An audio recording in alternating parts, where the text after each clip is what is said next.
Hello, everybody, and welcome again to the Real Collective Podcast, the show where everything's made up and the points don't matter. I'm Brendan McKeegan. With me, as always, is Sean Tassay. Sean, how are you, my friend? I wish I was better at improv for an intro comment like that. Overall, Yes, and yes, and that's the improv that I need to know. Um, yeah, those guys are funny, just like you. Overall, I'm doing well. Happy that the sun is out. It's getting warmer and warmer. We're experiencing some definite changes, and it's you can feel it across the board. The spring market is here. It's in full swing, and yeah, man. I thought we'd talk a little bit today about what's going on in the market. How about you? How are you doing? I'm good, man. I'm good. I'm working a little bit like crazy every day, and of course, that's when it lines up when I have some shows.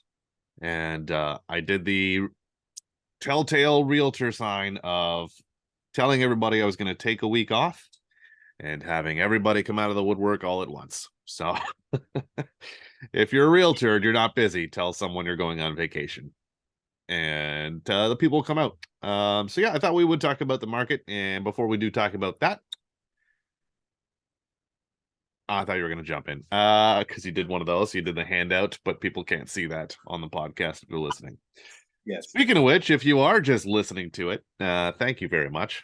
You can also find us on YouTube. If you're on YouTube right now, please like, subscribe, and share the channel. And you can also download us on Apple Podcasts, Spotify, and wherever fine podcasts are sold / black marketed.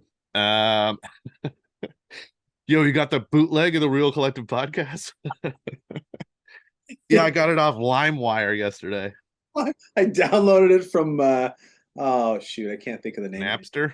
There it is. That's the one I was looking for. Yeah, but LimeWire was like all files. LimeWire is like where you got like Microsoft Office and stuff.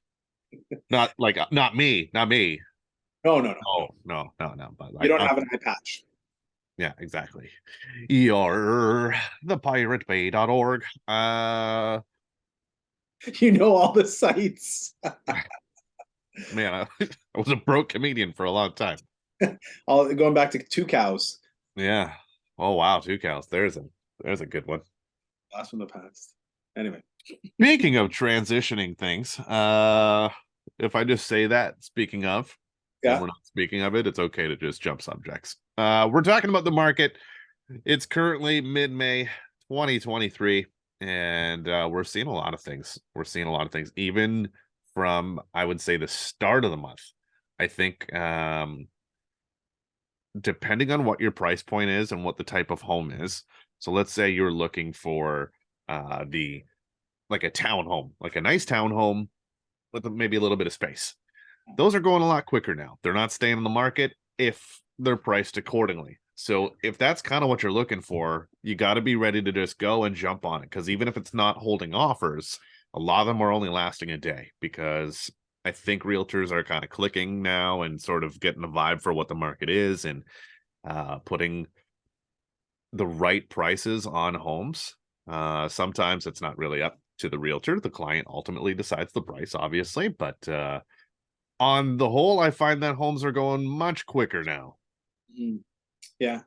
I'd say like so if you want, you can look at the market update that I just recorded for the month of April. That can be found in one of the corners here. So click that button if you want to link over to, if you're watching YouTube, you want to link over to the market update. We're turning a corner, I guess my point was, and it definitely feels like we're turning that corner now. If you remember back in 2022, this is when the interest rates started to pick up steam and pick up, the rates, and as a result, the house prices started to drop. And so we're comparing year over year. We're going to be looking at house prices that are feeling like they haven't fallen as much versus year over year, but there's a lag, that informational lag to the consumer, right? So it's a very interesting time, and when you compare year over year versus month over month, there's a lot different, right? So you could kind of make an argument from either point of view, just depending on what data points you're referencing. Go. No, I full on agree. You know, you're getting a lot of first time home buyers coming out now, that, or at least I am. I feel like every other lead, again, this just seems to slowly be becoming my niche, for whatever reason. Oh, that's that. I mean, that's the biggest segment of people, right? Investors aren't buying investment properties like we talked about No, last week. not this year. Yeah. So the two biggest drivers are the people who are buying entry level homes, and those are typically investors and first time home buyers. So if there's no investors that are out there doing stuff, then it's the first time home buyers that are driving the market, right? And you see the number of sales being down as much as it is. That has a lot to do with the investors not coming out, and the buyer sentiment overall is picking up, right? People are thinking, okay, well, great, I've been waiting on the sidelines, the prices are down, sure, the rates are higher, the rates will likely, come down a little bit over the next little while, but the house prices are lower now than they have been in a long time, so let's jump on it, let's get this going, because we've been waiting and waiting and waiting, right? So yeah. Yeah. Yeah. And especially for some of those maybe lower, let's say, price point homes. I'm just gonna say like a 500 and under. Um, Yeah. because those ones there's still some very nice ones that are coming. I mean, we have one. It's on Johnston Street right now. Probably be gone by the time this airs. Yeah. Yeah. But like it's a really nice place. It's under 500, and those are the places that you got to kind of pounce on. And I don't mean that just to like, hey, we have a listing, because again, by the time you're listening to this, it might be gone.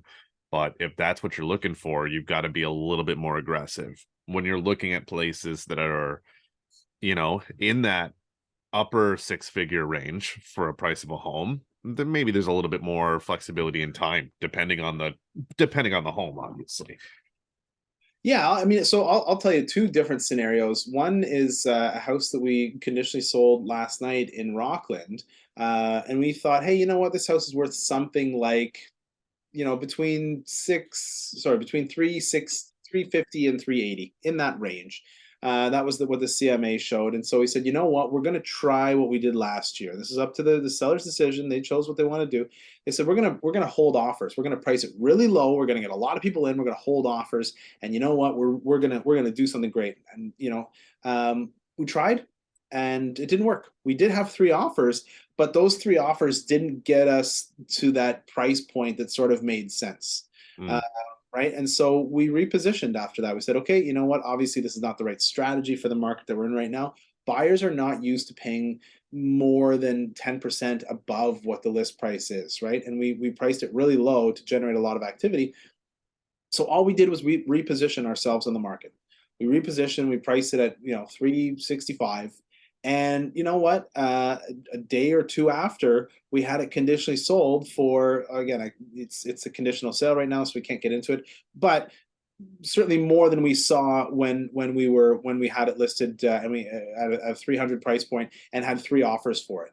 So there's a lot to be said about pricing properties properly, and like you said, if you've got a good priced property, whether it's a townhouse or whatever it is, it sells quickly, right? Buyers are acting quickly if they think, yeah, okay, this is a good deal, because there isn't a lot of inventory, right? They've been waiting and waiting and waiting. Something comes out, they'll jump on it quick. So yeah.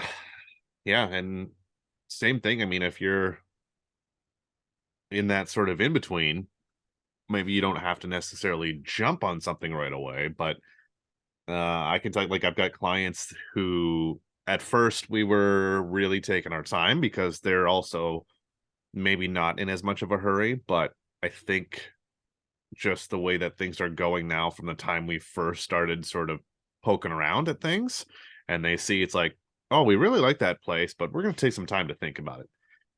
All right, well, it's sold now. And that's just what happens, right? Like when you're not in that mindset of like, we're actively ready to make offers on homes, then you're like, yeah, you know what? I think we might be ready. And then it's gone. So there is a lot of that happening for any sort of home that's priced accordingly. So for whatever it is, right? So um we're getting a little bit back there. I know there's like multiple offers going back on. it's still not necessarily as crazy. It's like 14 to 20 for, you know, a dilapidated townhome that's run by mice. It just, we won't go, we won't Yeah. go. It's like stomping up and down the halls. Yeah, man, I'd say anything in that sort of the first time home buyer price range in Ottawa seems to be somewhere in the sixes, 6 to 700, give or take, 650-ish. There seems to be a lot of activity, and that's where you're finding a lot of those townhouses, right? Yeah. Especially the ones that are pretty, or an older single. So we had another sale that we just did last night. It sold firm. We didn't even put it on the market. We just put out a sort of a blast to everybody saying, hey, we've got this property. It's off market. It's what we call a pocket listing, and sent it out to all the realtors who were looking, put it on the Knocked website, all that sort of thing. And we had 3 groups come through and look at it, and 2 offers. And we had a competing offers on an off market property. I don't think I've ever been a part of that. And I think a lot of it had to do with how we priced it. I think we priced it right on, right? We Yeah. priced it at 679.9, which, for a 3-bedroom single in Hunt Club area, that's a great deal, right? There were some challenges to overcome with the house, like there always is. But in this particular instance, the both of the buyers were excited to not have to wait for the house to go to market, and the sellers were happy to not have to go to market as well. So it worked out that we were able to generate these multiple offers, and the multiple offers generated a higher selling price for the seller. So instead of selling for list price, which is what you'd expect if you've got one offer for an off-market property, it sold for, I think we were listed for 680. It sold over 700, right? Yeah. Just because there's that demand and the desire, and someone says, well, I don't want to miss out on it. I don't want to lose out on it. If we were on the open market, might it have been, I don't know, 710, 720? I don't know. No clue. But I don't know if we would have got a lot more for it. Like I said, this was really exciting for me because I've never been involved with a sale of a property in multiple offers before it goes to market. We didn't even put a sign in the front yard. Like none of the Yeah. neighbors even know that the house was for sale, and about a month or maybe a month and a half ago, these folks got an offer from a neighbor saying, "Oh, hey, I'll buy it from you for 600. Don't have to Yeah. do it." They were considering it, Of right? course. So the idea of it just being done, I think, was really, really great for these sellers. And of course, we did everything we could to insulate them and protect them, and generate the highest sale price that we could. So it's savvy buyers are quick to jump at things. I think that's the change, right? The buyer sentiment is improving, whereas at the end of last year it was just dropping off the edge of a cliff. Yeah. So Yeah. Yeah. Absolutely. It was a bit of a crapshoot sometimes, you know. absolutely. I think it's just going to keep going. I think that we're getting back into like steady Ottawa real estate again. Um, so yeah, I think you're going to have some prices, some homes that are higher end, let's just say, whatever you want to call that are going to maybe be on the market slightly longer, but just have that higher price point. And then you're going to have some multiple offers on things like townhomes and condos and things like that too. So I think it's just leveling out, and it's kind of nice. And I think it's putting a little bit of some of the buyers at ease that this might actually be a good time because you're not competing with investors. Yeah. Uh, You're not competing with, like you said, you're not competing with 14 people, and the prices aren't going for astronomical over asking, right? yeah, Often if you're in multiple offers, a good over asking price is like 10 or 20 grand, yeah, and sometimes it's only, $1,000 or 5,000 or 6,000 bucks, right? Not crazy. So it is an easier time to buy. It's a lot less frantic, I think. Yeah. Um, yeah, and you're right. There's different segments, there's different price points, and there's different activity in different levels. We're like we're average sort of people. Like we're not selling $8 million properties. We're kind of just working with the average people who are buying the average price houses, just regular, houses for the most part. But we do get into working with some people who are in the, 1 point something up to 1.5 sort of thing. Those are the move up buyers who are moving into their forever house.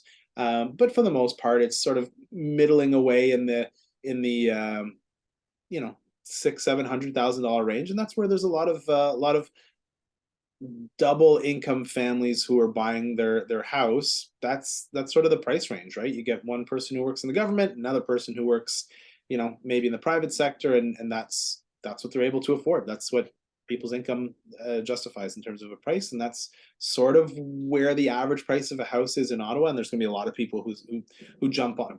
The three people who listen to this podcast, maybe one of them will jump on and make a comment about how $600,000-700,000 is so outlandish and unaffordable, and Ottawa's crazy priced high, and it's based on the income of the average family income in Ottawa is what, 120 grand.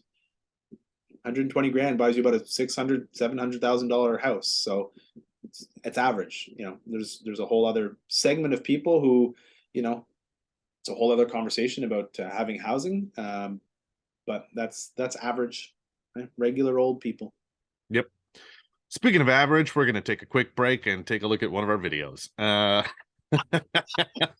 was a good segue. Well, yeah, right. There we go. Nailed it. Like, subscribe, and share. We'll take a quick break and be right back on The Real Collective. This episode of the Real Collective podcast is brought to you by Real Collective. Real Collective brings together best-in-class real estate agents and collective experts in the field to deliver the best possible service to our clients. We govern ourselves with honesty, open-mindedness, and compassion. With diverse skill sets, our agents are able to better serve a wide array of clients, including first-time buyers, first-time sellers, transferees, estate sales, investors, and rural, vacation, and luxury properties. Authenticity and transparency are pillars of our process, which allows us to put our clients at the center of everything we do. Our years of experience and knowledge allow us to deliver prestigious service and optimal results. If you are interested in buying or selling your home, contact us today at realcollective.ca. Welcome back to the second half, everybody. We appreciate you sticking around. And if you have, please like, subscribe, and share the channel on YouTube, Apple Podcasts, Spotify, and Costco. Jumping into the second half, thought we would talk briefly, just a little bit of a quicker second half, and talk about maybe some case studies or homes that we've been going through lately, like in the last month or so, that sort of fit what we're kind of talking about right now. Yeah. I had some clients that moving here from out of town, and some of it was remote. One of them was in town for a showing trip, and we ended up finding the right places, and a lot of it just has to do with communication beforehand, find out what you're looking for.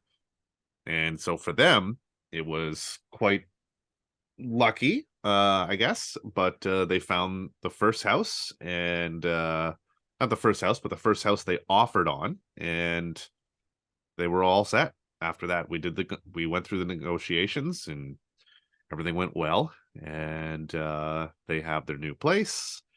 They move in later this summer, but everything is taken care of. And that process of going through it, I mean, I find like a lot of the time right now, what I'm seeing is you'll see a home that's like, it's listed, and then it's like, okay, well, it goes for 10K under, 10K under, and it's almost like clockwork. And I'm like, well, some of these homes are sitting there a long time though, or they were.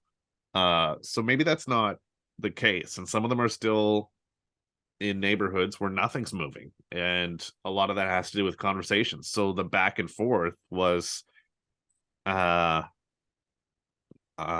had a realtor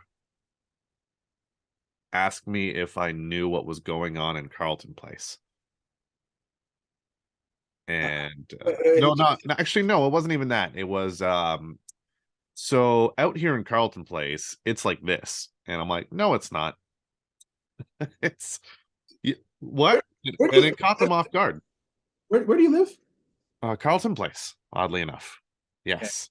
Okay. So not only do I have a market snapshot of my immediate neighborhood, I have one for all of Carlton Place, and I take a look at them daily. So I kind of know what's going on. And I said the last one sold for this and this and this, and that one was 100,000 less, and it had this. There was a detached home that sold for this, and it was just like, yeah. And one of them, it ended up being fine, but at one point, you get asked, "Can your clients even afford this house?" And which is like, yeah. Can your clients price it properly? Uh, it wasn't really that, but it was just like, yes, they can afford it, but I said I'm also not going to let them overpay for it. And so sure enough, I mean, you go back and forth a few times, obviously, but they end up saving more money that way than the average person does in the market. It's one of my strong suits is having people pay less for a home. So Yeah. I'm working for you. But at the end of the day, like that was this one. I have another conditional sale that again I can't really talk about specifics of it until it's firm. So next week I'll tell you. Where, where's that one? That's in Carlton Place. Oh, so it's almost like the Carlton Place neighborhood. Yeah, go figure. Or just how to negotiate. But anyway, yeah, it was just I do think though there's a lot of realtors that are doing a great job of communicating and working together and helping facilitate a sale and saying like, what can we do to make this work? So that's really refreshing to see. That's really been my experience lately is just more open minded realtors, both listing and sales side. Well, there's certainly something to be said about having some local expertise, some market knowledge about your close area.